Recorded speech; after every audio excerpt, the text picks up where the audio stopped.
श्री सीताराम चंद्राभ्याम नमः।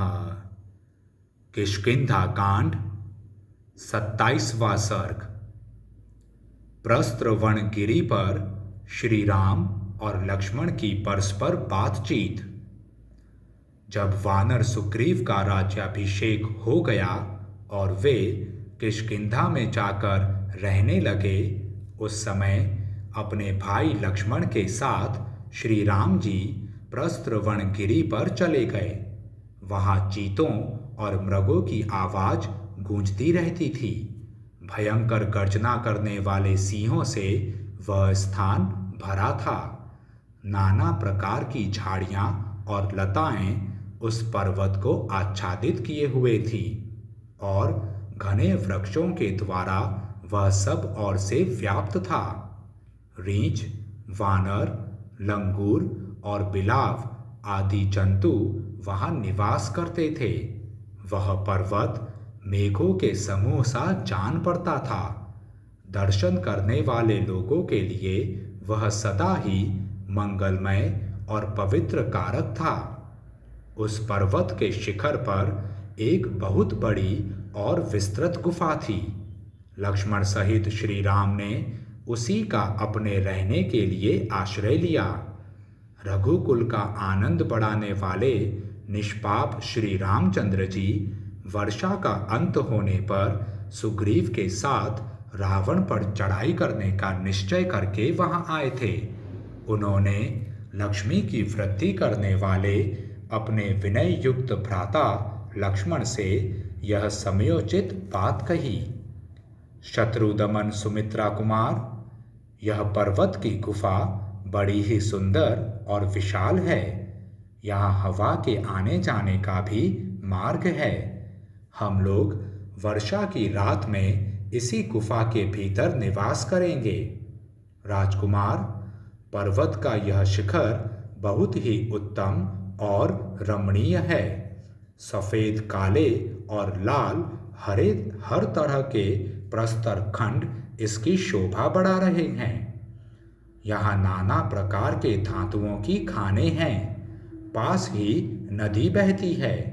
उसमें रहने वाले मेढक यहाँ भी उछलते कूदते चले आते हैं। नाना प्रकार के वृक्ष समूह इसकी शोभा बढ़ाते हैं। सुंदर और विचित्र लताओं से यह शैल शिखर हरा भरा दिखाई देता है।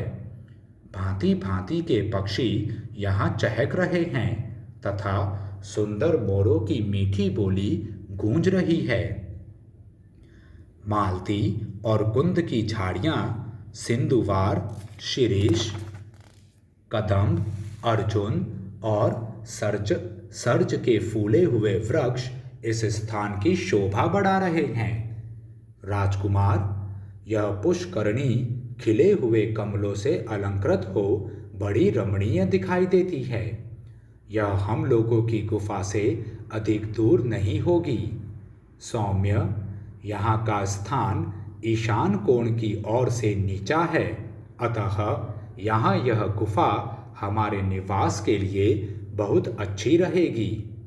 पश्चिम दक्षिण के कोण की ओर से ऊंची यह गुफा हवा और वर्षा से बचने के लिए अच्छी होगी। सुमित्रानंदन, इस गुफा के द्वार पर समतल शिला है, जो बाहर बैठने के लिए सुविधाजनक होने के कारण सुखदायिनी है। यह लंबी चौड़ी होने के साथ ही खान से काट कर निकाले हुए कोयलों की राशि के समान काली है। तात, देखो, यह सुंदर पर्वत शिखर उत्तर की ओर से कटे हुए कोयलों की राशि तथा घुमड़े हुए मेघों की घटा के समान काला दिखाई देता है। इसी तरह दक्षिण दिशा में भी इसका जो शिखर है वह श्वेत वस्त्र और कैलाश श्रृंग के समान श्वेत दिखाई देता है। नाना प्रकार की धातुएं उसकी शोभा बढ़ाती हैं।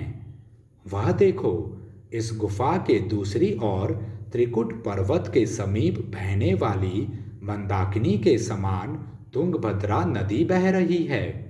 उसकी धारा पश्चिम से पूर्व की ओर जा रही है। उसमें कीचड़ का नाम भी नहीं है।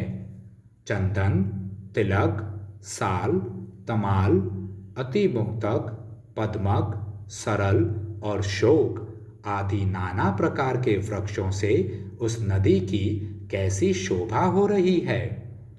जलबेंत, तिमिद, बकुल, केतक, हिंताल, तिनिश, नीप, स्थलबेंत, कृतमाल आदि भांति भांति के तटवर्ती वृक्षों से जहाँ तहाँ सुशोभित हुई यह नदी वस्त्राभूषणों से विभूषित श्रृंगार सज्जित युवती स्त्री के समान जान पड़ती है।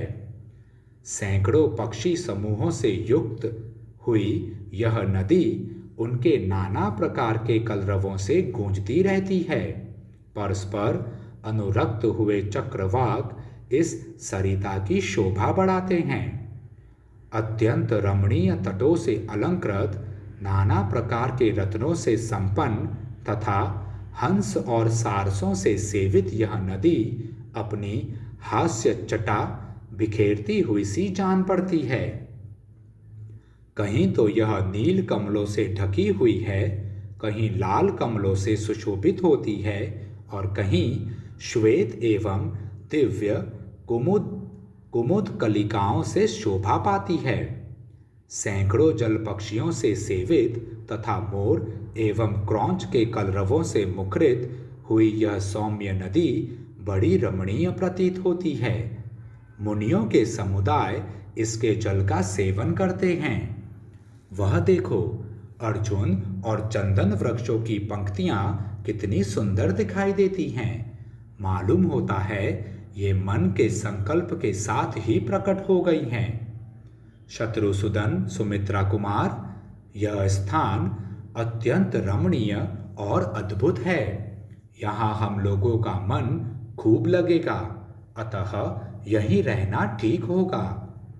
राजकुमार, विचित्र काननों से सुशोभित सुग्रीव की रमणीय किष्किंधापुरी भी यहाँ से अधिक दूर नहीं होगी। विजयी वीरों में श्रेष्ठ लक्ष्मण मृदंग की मधुर ध्वनि के साथ गरजते हुए वानरों के गीत और वाद्य का गंभीर घोष यहाँ से सुनाई देता है। निश्चय ही कपि श्रेष्ठ सुग्रीव अपनी पत्नी को पाकर राज्य को हस्तगत करके और बड़ी भारी लक्ष्मी पर अधिकार प्राप्त करके सुहृदों के साथ आनंद उत्सव मना रहे हैं। ऐसा कहकर श्री रामचंद्र जी लक्ष्मण के साथ उस प्रस्त्रवण पर्वत पर, जहाँ बहुत सी कंदराओं और कुंजों के दर्शन होते थे, निवास करने लगे। यद्यपि उस पर्वत पर परम सुख प्रदान करने वाले बहुत से फल फूल आदि आवश्यक पदार्थ थे, तथापि राक्षस द्वारा हरी गई प्राणों से भी बढ़कर आदरणीय सीता का स्मरण करते हुए भगवान श्री राम को वहां तनिक भी सुख नहीं मिलता था। विशेषतः उदयाचल पर उदित हुए चंद्रदेव का दर्शन करके रात में शैया पर लेट जाने पर भी उन्हें नींद नहीं आती थी। सीता के वियोग जनित शोक से आंसू बहाते हुए वे अचेत हो जाते थे। श्री राम को निरंतर शोकमग्न रहकर चिंता करते देख उनके दुख में समान रूप से भाग लेने वाले भाई लक्ष्मण ने उनसे विनय पूर्वक कहा, वीर, इस प्रकार व्यथित होने से कोई लाभ नहीं है, अतः आपको शोक नहीं करना चाहिए, क्योंकि शोक करने वाले पुरुष के सभी मनोरथ नष्ट हो जाते हैं। यह बात आपसे छिपी नहीं है। रघुनंदन, आप जगत में कर्मठ वीर तथा देवताओं का समादर करने वाले हैं, आस्तिक, धर्मात्मा और उद्योगी हैं। यदि आप शोकवश उद्यम छोड़ बैठते हैं तो पराक्रम के स्थान स्वरूप सम्रांगण में कुटिल कर्म करने वाले उस शत्रु का, जो विशेषतः राक्षस है, वध करने में समर्थ न हो सकेंगे। अतः आप अपने शोक को जड़ से उखाड़ फेंकिए और उद्योग के विचार को सुस्थिर कीजिए, तभी आप परिवार सहित उस राक्षस का विनाश कर सकते हैं। काकुत्स्थ, आप तो समुद्र, वन और पर्वतों सहित समूची पृथ्वी को भी उलट सकते हैं। फिर उस रावण का संहार करना आपके लिए कौन बड़ी बात है। यह वर्षा काल आ गया है, अब शरद ऋतु की प्रतीक्षा कीजिए, फिर राज्य और सेना सहित रावण का वध कीजिएगा। जैसे राख में छिपी हुई आग को हवन काल में आहुतियों द्वारा प्रज्वलित किया जाता है, उसी प्रकार मैं आपके सोए हुए पराक्रम को जगा रहा हूँ, भूले हुए बल विक्रम की याद दिला रहा हूँ। लक्ष्मण के इस शुभ एवं हितकर वचन की सराहना करके श्री रघुनाथ जी ने अपने स्नेही सुहृद सुमित्रा कुमार से इस प्रकार कहा। लक्ष्मण, अनुरागी, स्नेही, हितैषी और सत्य पराक्रमी वीर को जैसी बात कहनी चाहिए वैसी ही तुमने कही है। लो, सब तरह के काम बिगाड़ने वाले शोक को मैंने त्याग दिया। अब मैं पराक्रम विषयक दुर्धर्ष तेज को प्रोत्साहित करता हूँ, तुम्हारी बात मान लेता हूँ। सुग्रीव के प्रसन्न होकर सहायता करने और नदियों के जल के स्वच्छ होने की बाट देखता हुआ मैं शरत काल की प्रतीक्षा करूँगा।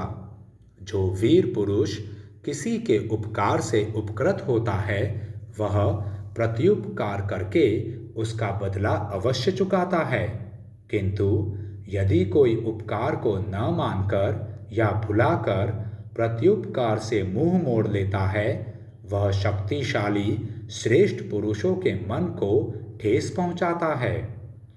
श्री राम जी के उस कथन को ही युक्ति युक्त मानकर लक्ष्मण ने उसकी भूरी भूरी प्रशंसा की और दोनों हाथ जोड़कर अपनी शुभ दृष्टि का परिचय देते हुए ये नैनाभिराम श्री राम से इस प्रकार बोले।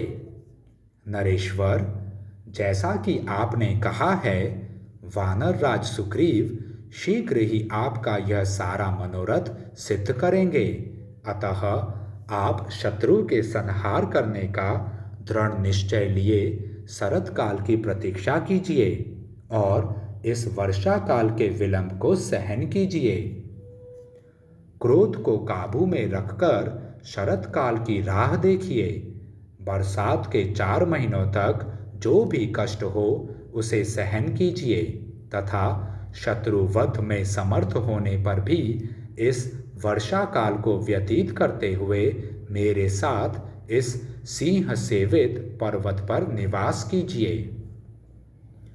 इस प्रकार श्री वाल्मीकि निर्मित आर्ष रामायण आदि काव्य के किष्किंधा कांड में 27वां सर्ग पूरा हुआ। जय श्री राम।